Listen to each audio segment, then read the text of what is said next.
if I come to a show of yours, or if I meet you for the first time, I already kind of need to know who you are. I already feel like I know who you are before I actually met you. And that's what you build with your content by being authentic.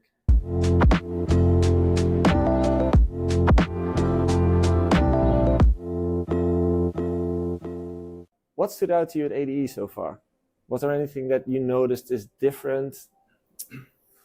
The weather is the same. Yeah, shit as ever. What is different? Well, for me, what is different is I'm trying to explore where I haven't been. So I'm going to events where I usually don't go because it's maybe not my style. So I went to like Hell Deep to hang out there. What I see is there's so many choices now that for me there's just so much. Yeah, and that stood out to me. You see now online there's so many events of different styles and different genres, and they're all huge, they're all hype, and it's even like the let's say EDM stuff is still here. Yeah. And I think that's exciting. I think that's fun. I kind of feel like it's getting bigger, you know. Yeah. Maybe it's the bubble I'm living in, but yesterday I was at Stamped and at Revealed, so that's probably the home of EDM, right? And I kind of got like there were a lot of OG people from the back in the days, all telling me like, I'm getting back into the game, man. Like I feel like it's time. You even had it. I started feeling it. Maybe later. We'll see. Maybe you can put your career up and then. Yeah, yeah. Let's start there. Yeah. But I think it's cool to see that there's a lot of splits happening in all genres. Like there's more of techno, but now I also feel like it's all blending a little bit. So there's like more inspiration taken from other styles, and so like trance is really big. Trance is being used in like on techno parties. There's like trance DJs or like that's I think very exciting. DJs here, like Philip, and there's a trance like and trance and techno is blending a bit, and what was trance 10 years ago is now called something else, and but that's fun. I think that's the involvement of the whole scene, and that's good. It's exciting. Yeah. I was talking about this yesterday with somebody else as well. Like, how is it possible that so many things are simultaneously trending? Yeah. Right? Like every genre kind of has its moment right now. Yeah. Drum and bass is big, trance is big, hard dance is big, EDM is getting there. You know, like it's all getting there. Yeah. And he also said, like, it's probably because of social media, right? Because we all live in our own bubble, and because we have our own algorithms, we only see that part of the world. Yeah. And that could be drum and bass, could be EDM, but for you, that's the only thing that really is big right now. But there's so many things happening simultaneously. Yeah. And I think that's a good thing.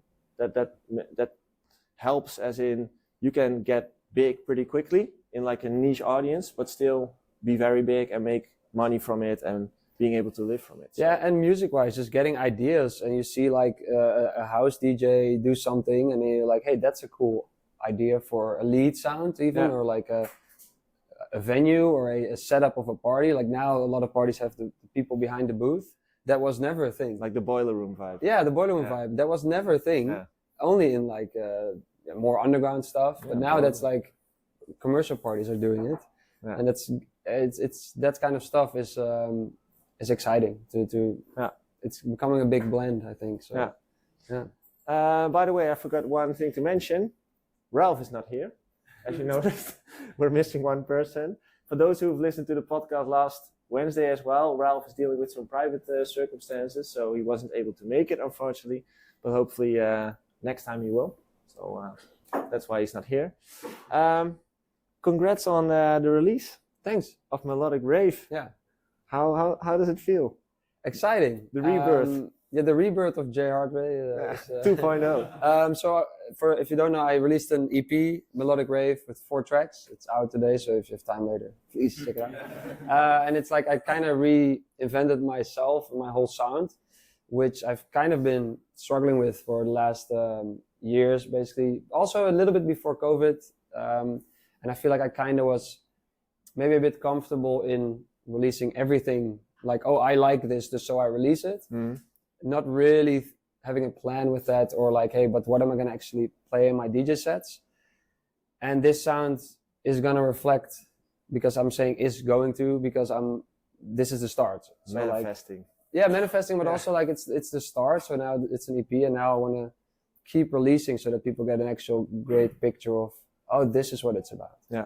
And I think I just have a really good feeling about it, and it's also a blend of, let's say, a bit of techno, a bit of the like afterlife, melodic stuff, emotional, but stuff that I would play and stuff that I see on a stage. So sometimes I literally put up a YouTube video of a DJ that I'm like, hey, that's cool, that's the vibe, and then I turn the mute audio and then play my own track to see if it like works or come up with something. And that's fun. I think that's really exciting. I think that's where I thrived before. Kind of lost it because like you get confused by all the numbers and Spotify and now it's like real expression again, instead of chasing something that maybe I don't even want. You know? Yeah, it comes back to that authenticity, right? Like staying close to what you stand for. And for those who listen to the podcast and know me, like there's two words I constantly keep repeating: authenticity and consistency. And it just keeps coming back to that, you know, like stick to what you want to do, because otherwise you'll just go into a path which isn't sustainable. Like I think the big part is just expressing. And I talked to Kura yesterday. We were having this big discussion about social media. Discussion. Yeah, no discussion, like conversation about social media, and like how we're constantly talking about, oh, you need content and you need to produce content. But if you look at it in terms of you need to, as an artist, express yourself and look at your content as like, that's a way of expression. That's just a simple mind switch that you're then like, oh, wait, I want to show what I'm about or what my product is about. And that becomes really fun and playful instead of I need content. So it opens a whole door of possibility, I think. So I was actually listening to a podcast when I drove here about this, kind of linked thing, as in the Netherlands, the amount of DJs registered as a business doubled in the last 4 years. Wow. Doubled. So we went from 4,000 like registered DJs to 8 in just the Netherlands. So let's assume 20% of those people actually make a living from it. So because you can register, but it doesn't mean you can actually make a living from it. That allows you to send invoices. That's kind of the only thing. But let's say 20% of those people make a living from it. That's about 2%. That's 22,000 people. Yeah, 2,000 people-ish, I guess. So just to give you an idea of how big being a DJ is becoming, and then they started talking about why does everybody want to be a DJ, and why is it so easy? They said. That's where I was like, not easy. But they were talking about like getting local gigs, right? So getting to play in a bar like this maybe. Why is that so easy? And they said content, you know, like those people just from your home, you record your set, you go live on TikTok, you go viral, and then you walk in and it's like, hey, I'm a DJ, and you can actually play. Yeah. So that's why a lot of DJs come into the scene, I would say. But luckily, as far as I know, all the people in here are in it for something else.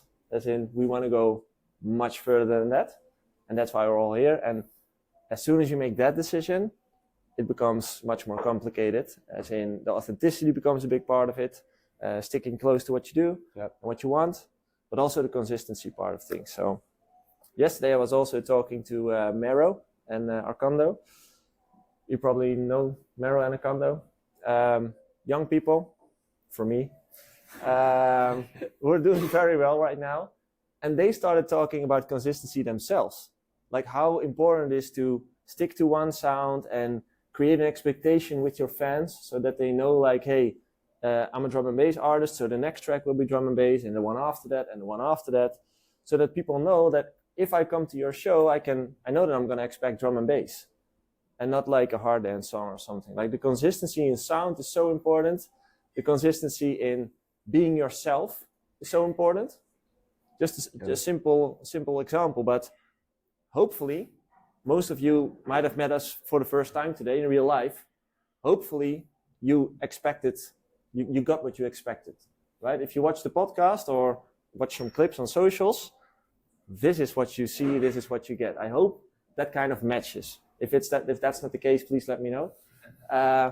But that's what I mean with authenticity. It's not an act, what we do. It's like This is who we are online. This is who we are offline. That's what we are. And as an artist, you want to do the same thing. If I come to a show of yours, or if I meet you for the first time, I already kind of need to know who you are. I already feel like I know who you are before I actually met you. And that's what you build with your content by being authentic.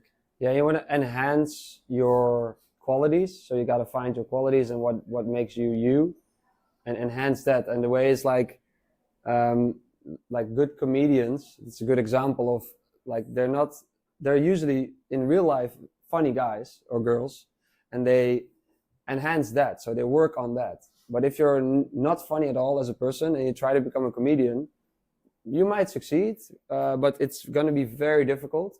But it's like that's also authentic. You got to find your own strengths and character traits and enhance that. So I also have things that I just exaggerate a little bit, I'm trying to be a bit funny at times, and like with the music, you're trying to make it a bit bigger sometimes than you actually think it is, just to get the story across better. And I think that's very important. But there's something real that you then enhance a little bit. And I also know big artists that are totally different in real life, and that's like I still respect their like hustle and how they do it, but it's for me, I would never be a fan of that, I think. And that's my philosophy also in my career. I want people to be a fan of the real me, and not that I have to put on some mask every time. One of the things I always mention when we talk about authenticity in the coaching as well is you want to point out the things, as you mentioned, that your strengths are most likely the things that make you weird. And that might sound weird, but what other people consider you to be weird for, that's probably your strength. So there's probably something you do in your daily life, which you might not even be aware of. Maybe it's your humor, maybe it's the way how you cook or barbecuing like I do. Maybe there's something you do in your regular life consistently, which is just you because you like it. You like to do it that way. And that's most likely one of the things you want to pinpoint on and exaggerate on it, like make it bigger. Yeah. Because that's what people start to get to know you for as well. So that's a tip for those who didn't know yet. Like, just think about what makes me weird. Yeah. It's also fun to ask your friends, like, what do you think is weird about me? You get some nice answers. You might get unexpected answers. It's sometimes difficult because sometimes other people just don't get what you're trying to do with things. An example is when I was in college, we had these projects we needed to make. And I always was very focused on the artworks and the presentation of it. Right. And I was like, no, this has to be like, I was very like on the details, and it had to look nice and presented in a nice way. And no one ever got it. And they found me a bit annoying, like, yeah, but you just only do the artworks and not any work. But then I didn't get any like connection to the other people around me, which I then was a bit insecure about. But later I realized that attention to detail in that presentation is what helped me in my career. Yeah. And so it's difficult to find those things that are weird, because other people usually try to suppress it a little bit. Yeah, because it's weird. Because it's weird and not how it's supposed to be done. Yeah. And especially in Holland, I think there's a big culture of this is how it's supposed to be done. So to go against that is sometimes you just have to not mention it to certain people. Like I have certain friends that always said to me, no, but music's just a hobby, and you should get a real job. And then I was just, they're still my friends, because I appreciate their honesty. But then you have to kind of realize that person is not going to be the one that I brainstorm with or put ideas to like that. But if I need an accountant, that's maybe the best friend. To very that's the guy. But that's Are there maybe some questions about this topic? No. Like being too real, is that also if you show everything? Jay said exaggerate. Sometimes the things you want to showcase. Sometimes I make videos and I show almost everything, and then it also feels like it's too realistic as well. Like it can take away the kind of special parts to things. Yeah. I don't think there is such a thing as being too authentic. I think there is a balance between what you want to show to the world and what you want to keep private. So for example, I never wanted to show my kids, wife, friends. They haven't been on my social media channels. So that's been like a conscious decision for me. Like I want to share a lot, but that's where I kind of draw the line. And that's different for everybody because there are people showing their kids and showing their families, and it's different. So there are some personal boundaries, I would say, in where you would decide this is my border on where what I want to show and what I don't want to show. But in being too authentic, I don't think that's a thing. Like you should be always just how you are. Yeah. And you can't. It's also not very doable to suppress that because it's just you are just that way. You know, like you can't really suppress that. Yeah. Any other questions? About, like quality of stuff that you put out, not just music but social media. In the quality of the video, you mean? Yeah. Because I think there's always the difference between trying to be real, authentic, but still like building up professional content in terms of you want to show the world that you like are a real artist, not like some super small bedroom producer that can't even afford a camera. Yeah, I think the real professionality comes in how you tell the story. So like quality of footage is like it can be helpful, but I think how you tell the story, and I think we all have phones that can film. With that, you can make a very simple edit in which you tell a story, and how you do that, that's what is interesting for people. And that's difficult because telling a good story is, I think, difficult and getting the story across. But I like about social media is that you can experiment, and if you get 2 views, I mean, people are also afraid of like ruining their algorithm, or I don't want to post because it's not going to do well.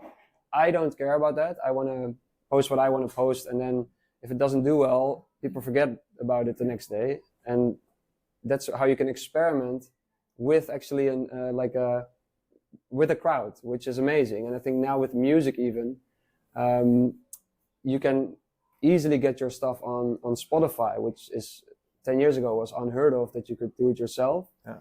And if a release if people don't like it, I mean, I always say go to Avicii's profile.